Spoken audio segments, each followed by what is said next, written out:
دەستەی نوێی کارژێڕیانی دۆگ یەکەم کۆنگرەی خۆی ئەنجامدا. سەرۆکیانی دۆگ ڕایگەیاند قەرزێکی گەورە کە دەگاتە $709,000 لەسەر یانەی دۆگ کەڵەکە بوو و بۆ تەمەترسی لەسەر داهاتوویانەکە. هەروەها زۆرێک لە داهاتەکان یانی دۆگ پێشوادەی خۆی لەلایەن کارژێڕی پێشوویانەوە وەرگێراون و ئەو داهاتە ئێستا لە بەردەستە تەنها بەشی لە 20% موچەکانی ناو یانەکە دەکات.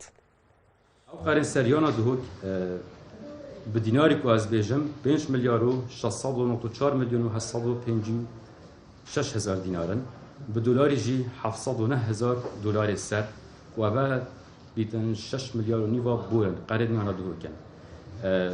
صراحت اموی قریب بیشین با جدا ورزشی آشکارات کن، با ورزشوان خود خوشتبی، جبهار خوشتبی میانا دهوک.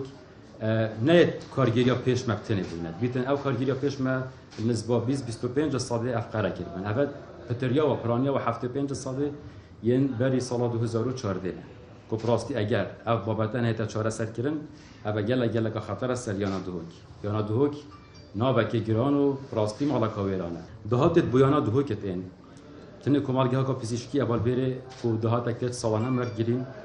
مخابنی و او دهاتش جهات ورگرتن پیش ماوی بیتن. یعنی ام هات نیتیانه که دا پراستی یک دینار قاصد دانینا خالی کج مکه مازن دیندار اف پاره دویا با مورگرت با یک کمالگاه پزشکی اف پاره نهات ورگرتن دویا با یک 11 پاره کمالگه تسلیمی مکر با تسلیم کارگیری پیش وقتی کرید بیتن اوجی کو گلا پتوی بوین الا مداخواست کریه زیدباری و چند کوپراستیش سروی هف بسته ما چند ملاحظه هنه کت مواد هاتی دا هم گل جماوار خو و گل خلقی فراش کوانه هم دی سرداریت گل کینو